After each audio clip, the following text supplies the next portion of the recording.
उर्दू का नाम आम जापानी लोग तो नहीं जानते, मैं भी ऐसा ही था। फैलती जाएगी उर्दू खूबखू, बीज उसका दिल में भी बोना चाहिए। मेरे शहर ओसाका ही में शोबे उर्दू 98 साल से है। फिलहाल गोरखपुरी की मौसीकी पर मुझे पसंद है। अदब जो है ना अपनी सरजमीन का फूल है। तुसी की समझते हो कि मैं खान, मुझे सबसे पसंदीदा तो भिंडी है। जागता रहता हूँ उसके हिजर में, सोया मने अब तो सोना चाहिए। ए हवाओं मेरे पास आओ, तुम्हें खुशबू बना दूं, तू जुबां कोई भी हो, तुझे उर्दू बना दूं। नमस्कार, मैं कुलदीप सरदार।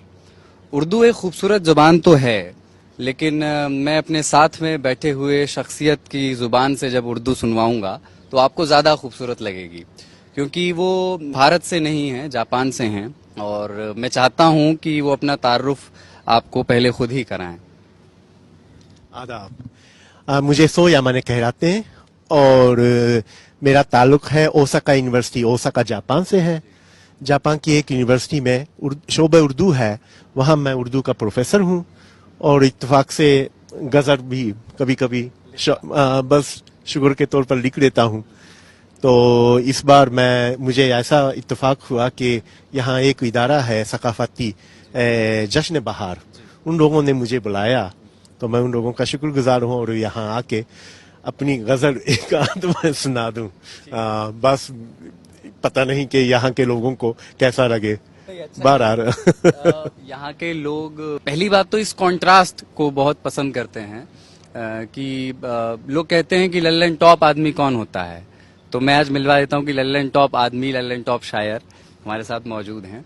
सो या माने सर, मुझे ये बताएं कि मेरे लिए आपकी कहानी, सबसे पहले मेरी दिलचस्पी उसमें है कि उर्दू का कीड़ा किस उम्र में काटा, कब काटा, उसकी वजह क्या थी। जापान में रहने वाले एक शख्स को उर्दू के बारे में किसने बताया और किसने कहा कि आपको उर्दू पढ़नी चाहिए?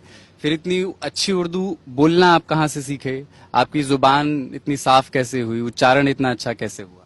उर्दू का नाम तो ऐसे आम जापानी लोग तो नहीं जानते कि मैं भी ऐसा ही था। और जब मैं बीए से पहले हाई स्कूल में पढ़ रहा था तो मुझे शौक था अंग्रेजी पढ़ने का और अंग्रेजी नॉवेल वगैरह पढ़ता रहा। तो इत्तेफाक से ऐसा नॉवेल मुझे मिल गया जिसके मुसन्निफ का नाम था मुल्क राज आनंद। यहाँ के थे, यानी 100 साल पुराने नॉवेल। इसमें ऐसे जुमले आ गए, दिस इज नॉट तमाशा। अब तमाशा का समझ में नहीं आ रहा कि क्या है। वैसे उसका वो नीचे लिखा हुआ है कि तमाशा क्या चीज है। मुझे बड़े अजीब सा लगा, ताजुब सा, कि मैं तो समझता हूँ कि अदब जो है ना अपनी सरजमीन का फूल है, सरजमीन से उगने वाले कोई खूबसूरत चीज है। तो अपनी सरजमीन को छोड़ के, अपनी मादरी जबान छोड़ के कैसे अदबी तहरीक हो सकती है? तो फिर मैंने हिंदुस्तान की जबानों पर मुताला किया। तो फिर इत्तेफाक से ऐसा ये भी मालूम हुआ कि हमारे शहर ओसाका ही में एक यूनिवर्सिटी है जहाँ शोबे उर्दू तकरीबन 98 साल से है। अच्छा। हाँ, टोक्यो में 110 साल से है। अच्छा। तो क्यों ना उसका इसमें दाखिला ले लूं, तो मैंने दाखिला ले लिया। ये कोई 35 साल पहले की बात है। तब से मैं पढ़ रहा हूँ। और क्लासें जो है ना वो हमारे यहाँ बीए उर्दू की क्लासें 4 साल की होती हैं।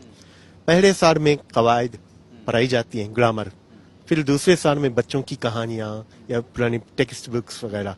तीसरे चौथे साल में आ जाएं तो अपने सियासत यानी पॉलिटिक्स या कोई तारीख, हिस्ट्री या कोई मुआशत यानी इकोनॉमिक्स या कोई अदब, साहित्या वगैरह जो है ना अपनी अपनी क्लासें ले लेते हैं, लेकिन है उर्दू में।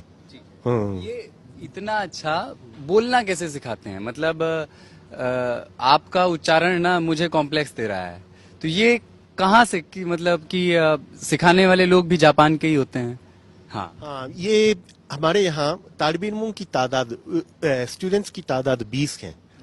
हर साल 20 तालिब इल्म दाखिला लेते हैं और उस्ताद हैं, प्रोफेसर हैं, 3 जापानी प्रोफेसर, और एक हिंदी के लिए हिंदुस्तान से और उर्दू के लिए पाकिस्तान से। जी हाँ।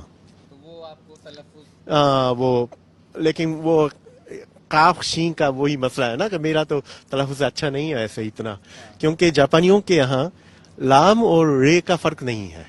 वो मसला है वो बोलने में। लेकिन 12 یہ نقطے میں پرابلم ہوتی ہے, تھوڑا نقطہ اختہ لگانا ہے, ہو جاتی ہے.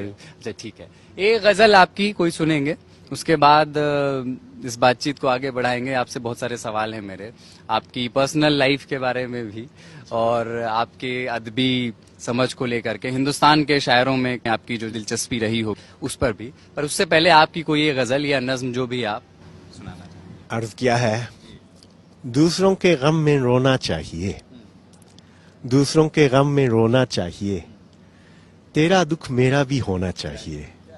دوسروں کے غم میں رونا چاہیے, تیرا دکھ میرا بھی ہونا چاہیے.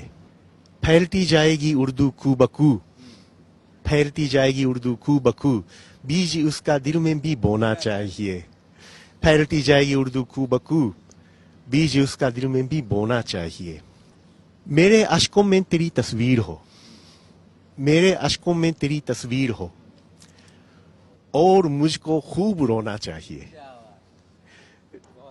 میرے اشکوں میں تیری تصویر ہو, اور مجھ کو خوب رونا چاہیے. مقطع ہے, میرا نام سو یمن ہے نا. جاگتا رہتا ہوں اس کے ہجر میں, جاگتا رہتا ہوں اس کے ہجر میں, سو یمن اب تو سونا چاہیے. یہ دیکھیے